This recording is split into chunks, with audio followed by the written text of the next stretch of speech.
Hello friends, कैसे हैं आप सब। तो डियर, आज का क्लास में जो है हम लोग इंग्लिश का प्रैक्टिस करने वाले हैं। जो 15 मार्क्स का जो इंग्लिश है ना, ठीक है ना, तो उसका हम लोग प्रैक्टिस करेंगे। जो पुराने हमारे प्रैक्टिस सेट बुक है उसी से, ठीक है।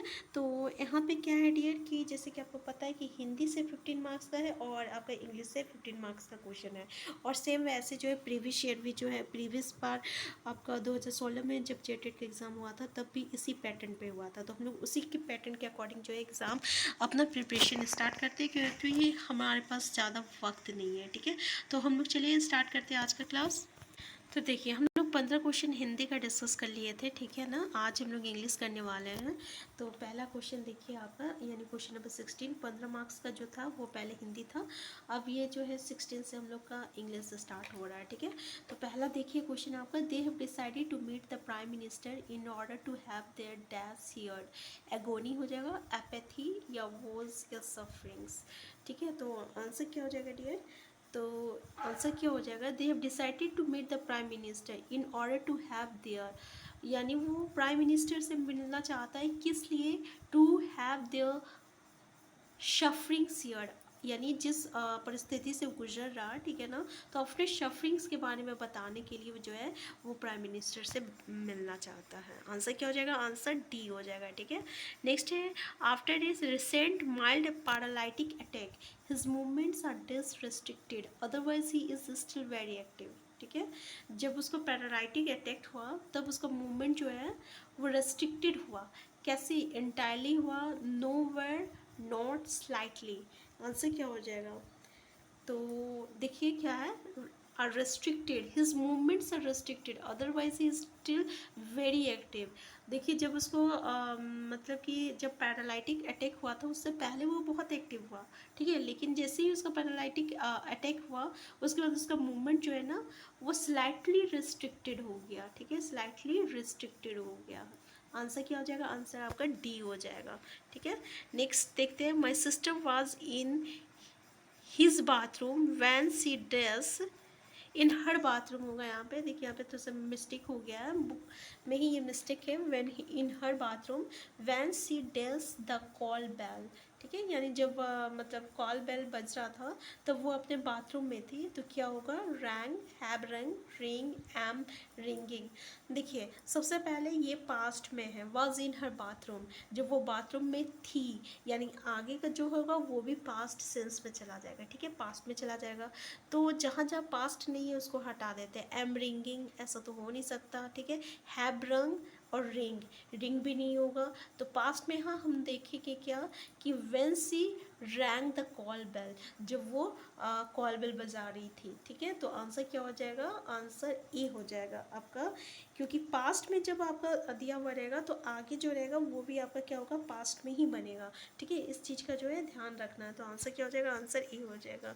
नेक्स्ट है, she dash better job next month, will get, have, got, get, ठीक है। अब देखिए उसको नेक्स्ट मंथ में बेटर जॉब मिलेगा, तो गॉट तो होगा नहीं क्योंकि ये तो पास्ट है, तो हटा देते हैं। गेट, अच्छा, सी विल गेट यानी उसको मिलेगा। विल तो हमेशा किसको कहते हैं? जब मतलब जब हम लोग फ्यूचर की बात करते हैं, ठीक है ना, जब उसको फ्यूचर की बात करते हैं तो यहाँ पे विल यूज़ होता है।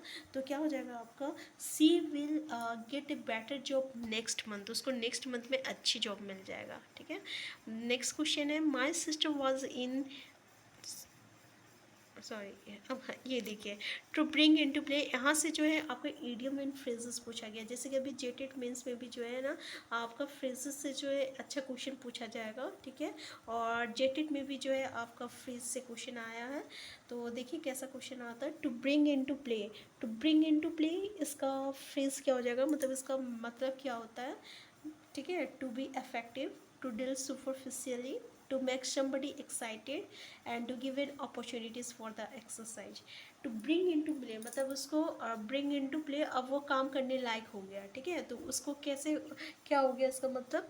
तो to make somebody excited, अगर हम किसी को excited कर देते हैं तो उसको क्या कहेंगे? to bring into play। Answer क्या हो जाएगा? आंसर सी हो जाएगा। नेक्स्ट है, to fight shy of, to fight side of जो है इसका फ्रेजेस क्या होगा, जैसे कि पहला है to get move by someone, to cause something to be strange, to dislike one from a feeling of mistrust and to ignore something unwittingly. तो टू फाइट साई ऑफ क्या हो जाएगा आंसर, तो टू इग्नोर समथिंग अनविंगली, ठीक है। अगर हम लोग किसी को इग्नोर कर रहे हैं नहीं चाहते हुए भी, तो क्या हुआ, टू फाइट साई ऑफ। इसका आंसर क्या हो जाएगा, इसका मतलब क्या हो गया कि टू फाइट साई ऑफ, ठीक है। आंसर एक मिनट, आंसर क्या हो जाएगा आपका, टू इग्नोर समथिंग अनविंगली, ठीक है। आंसर डी हो जाएगा। आंसर क्या हो जाएगा आपका, आंसर डी हो जाएगा, टू फाइट साई ऑफ। जब किसी को नहीं चाहते हुए भी कब हम लोग इग्नोर करते हैं, कब इग्नोर करते हैं, जब हम उससे शर्माते हैं, ठीक है। तो to fight shy of, to ignore something unwittingly. Next है आपका group of word use regularly on certain occasion are called. देखिए सर्टेन ओकेजन में जब हम लोग उस ग्रुप ऑफ वर्ड को यूज़ करते हैं तो क्या कहते हैं, जैसे कि sentence, phrase, idioms and formulas. जैसे कि अभी जो है हम लोग ईडियम एंड फ्रेजेस पढ़ रहे थे, ठीक है, कि इसका मतलब क्या हो सकता है। तो ऐसा ग्रुप ऑफ वर्ड जब हम लोग कभी ओकेजनली कभी यूज़ करते हैं तो उसको हम लोग क्या कहते हैं। तो आंसर क्या हो जाएगा इसका, तो आंसर इसका फ्रेज हो जाएगा। जैसे कि अभी जो है इससे पहले हम लोग जो क्वेश्चन किए थे वो इसी पे बेस्ड था, ठीक है। नेक्स्ट है आपका कि यूडल oral approach means teaching a language by giving opportunities to the student to. अब देखिए यूडल ओरल मतलब क्या हो गया आपका, जो बोलते हैं हम लोग, ठीक है। यूडल मतलब क्या हो गया, तो आंसर क्या हो जाएगा इसका, हेयर और स्पीक, मतलब पहले सुनो और बोलो, इसको हम लोग यूडल ओरल अप्रोच कहते हैं, ठीक है। इसमें क्या करता है, यूडल ओरल अप्रोच में बच्चे को अपॉर्चुनिटीज़ दी जाती है कि पहले वो सुने फिर वो बोले, ठीक है। आंसर ए हो जाएगा। नेक्स्ट है structural approach is also known as. अब देखिए स्ट्रक्चरल अप्रोच को हम लोग क्या कहते हैं, यूडल ओरल अप्रोच कहते हैं, या यूडल अप्रोच कहते हैं, या ओरल अप्रोच कहते हैं, या लिंग्विस्टिक अप्रोच कहते हैं। तो इसको हम लोग यूडल ओरल अप्रोच कहते हैं। अब देखिए यहाँ पे पेडालॉजी से क्वेश्चन आ रहा है, ठीक है, और पेडालॉजी से क्वेश्चन देखने को मिल रहा, तो इस ऑब्वियसली इस पोर्शन को भी जो है हम लोगों को करना है, ठीक है। नेक्स्ट है आपका basic tools of English are. अब बेसिक टूल्स क्या है इंग्लिश का, साउंड है, वोकेबलरी है, स्ट्रक्चर है, ऑल ऑफ दिस है। क्या होना चाहिए, तो बिल्कुल सही है, साउंड भी है, वोकेबलरी भी है, और एक स्ट्रक्चर होना चाहिए, ये भी बिल्कुल सही है। तो ये आपका इंग्लिश का टूल्स है, आंसर डी हो जाएगा। नेक्स्ट है how many structure form the core of essential English. देखिए ये थोड़ा अलग क्वेश्चन है, जैसे कि आंसर ही है 175, 275, 200 और आपका 300। तो आंसर क्या हो जाएगा, ठीक है। तो इसका आंसर हो जाएगा आपका आंसर बी हो जाएगा, 275 हो जाएगा, ठीक है। अब देखिए यहाँ से जो है हम लोगों को कॉम्प्रीहेंशन देखने को मिलता है, क्या देखने को मिलता है, कॉम्प्रीहेंशन के क्वेश्चन देखने को मिलता है, ठीक है। तो चलिए देखते हैं, पहला तो देखते हैं और पहले हम लोग क्वेश्चन देखिए, पहले सबसे पहले अब कॉम्प्रीहेंशन करने से पहले आप क्या कीजिएगा, क्वेश्चंस पढ़िएगा। जैसे पहला क्वेश्चन दिया है, what is the age when we think seriously for our future. उस एज किस एज में जो है हम लोग फ्यूचर के बारे में अच्छे से सोच सकते हैं। 40s में सोचते हैं, 13 में से सोचते हैं, 20s में सोचते हैं, या ऑल ऑफ दिस, ठीक है। तो अगर हम बोले, ठीक है, तो 20 में तो हम लोग में उतनी मैच्योरिटी होती नहीं है। ये जो टाइम रहता बहुत ही उसमें उतार चढ़ाव, मतलब कि जस्ट एडल्टहुड में जो है लोग रहते हैं, तो तब वो सोचते नहीं है उस टाइम में। लेकिन फ्यूचर के बारे में जो है वो जैसे 13 के एज में आते हैं ना, वो सोचना शुरू कर देते हैं। लेकिन ये मतलब हम लोग बता रहे अभी जो है कॉम्प्रीहेंशन में हम लोग इसका क्वेश्चन करेंगे, तब वो हम लोगों को एक्जैक्टली आंसर देखने को मिलेगा। लेकिन बाय द वे मेरे अकॉर्डिंग जो है 13 में इसका एज होगा, लेकिन हम अभी कॉम्प्रीहेंशन पढ़ेंगे, ठीक है। नेक्स्ट है which of the following is most nearly the same in meaning as the phrase pulling down as it has been in the passage. अब देखिए यहाँ पे फ्रेज पूछा गया है कि पुलिंग डाउन का फ्रेज क्या होगा, ठीक है। तो अभी हम लोग जब ये पढ़ेंगे तब हम लोगों को पता चलेगा कि इसमें से कौन सा क्वेश्चन आपका ऑप्शन देखने को मिलेगा, ठीक है। नेक्स्ट है आपका the author seems to believe in which of the following everybody needs the professional counsellor in the mid of their career life. Question को समझिए कि हर एक किसी को जो है एक प्रोफेशनल काउंसलर की ज़रूरत होती है उसके लाइफ में, ठीक है, लाइफ की mid of their life. Next बोल रहा है many people are bored by their own job in their mid life. और बहुत सारे लोग जो है वो एक ना एक टाइम जो है अपने ही काम से जो है परेशान बोरिंग फीलिंग करने लगते हैं, बोरिंग होने लगता है। ठीक है, तो ये दोनों स्टेटमेंट्स में से कौन सा स्टेटमेंट सही है क्या गलत है, ये अभी हम लोग आगे पढ़ेंगे। नेक्स्ट क्वेश्चन देख लेते हैं कि why people tend to re evaluate their goals in early 15 re evaluate, यानी 15 में आज की आके क्यों जो है लोग जो है रीएवेल्यूएट करने लगते हैं अपने एम को लेकर। जैसे they realise that life is limited, they realise that they are no happy, they are bored without their present with their present work. ठीक है, ऑप्शन क्या हो जाएगा। तो चलिए अब हम लोग इसका कॉम्प्रीहेंसन को पढ़ते हैं, तब हम लोगों को समझ में आएगा। तो जैसे कि देखिए, the drive to establish ourselves and make our mark in the world is most urgent in our 20s and 30s। जैसे क्या बोल रहा है, टू इस्टेब्लिश आवरसेल्फ, हम लोग अपने आप को इस्टेब्लिश कब कर सकते हैं, कब करते हैं, and make our mark in the world, और अपनी जगह जो है वर्ल्ड के में अब दुनिया में अपनी जगह कैसे बनाएं, इसके बारे में किस एज में हम लोग सोचते हैं, तो वो 20s और 30s में सोचते हैं एंड इनटू आवर 40s में।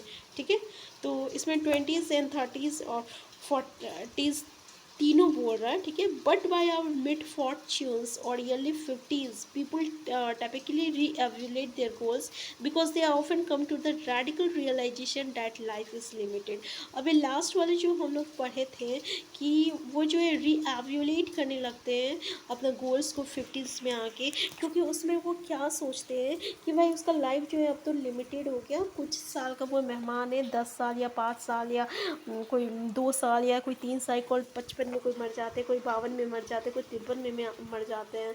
तो इसलिए वो क्या करते हैं, वो ये रियलाइज़ करने लगते हैं कि अब उसका लाइफ जो है वो लिमिटेड है। आंसर क्या हो जाएगा, आंसर ए हो जाएगा। ठीक है, तो पहले ये तो आंसर हो गया। अब देखिए,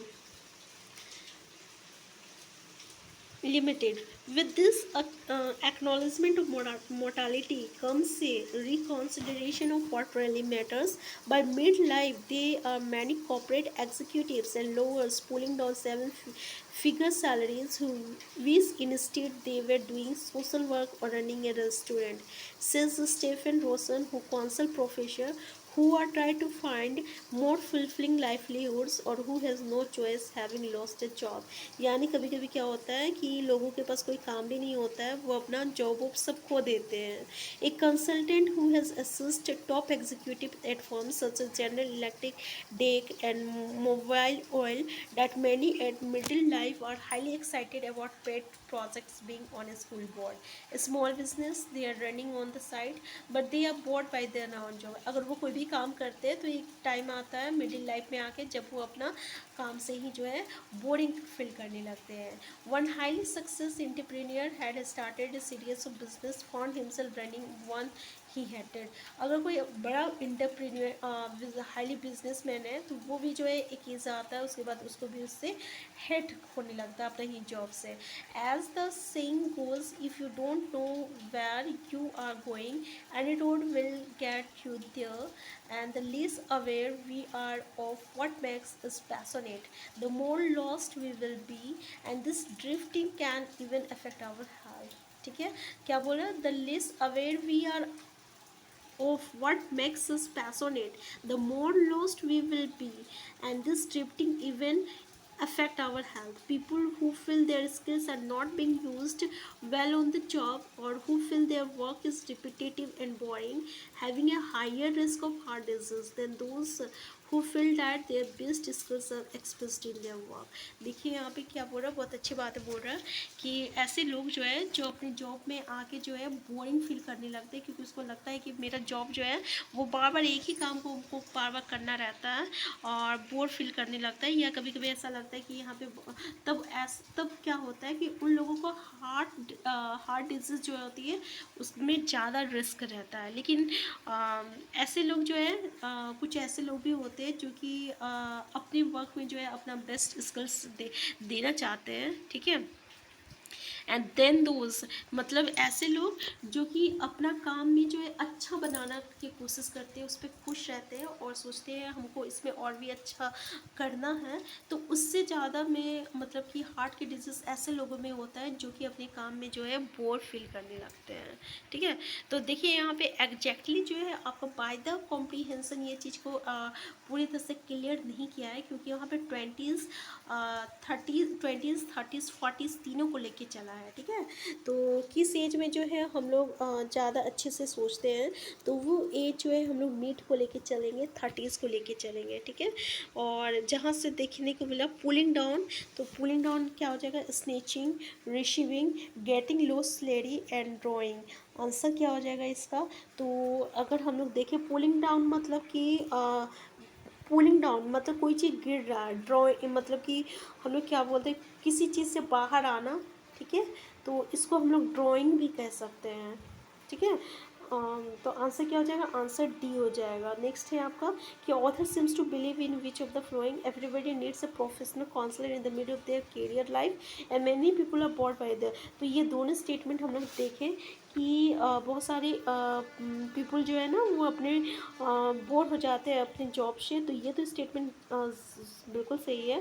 लेकिन ये जो स्टेटमेंट है ना कि everybody needs a professional counsellor in the mid of the career life, ये सही नहीं है, क्योंकि हर एक को जो है प्रोफेशनल काउंसलर की ज़रूरत नहीं होती है, ठीक है।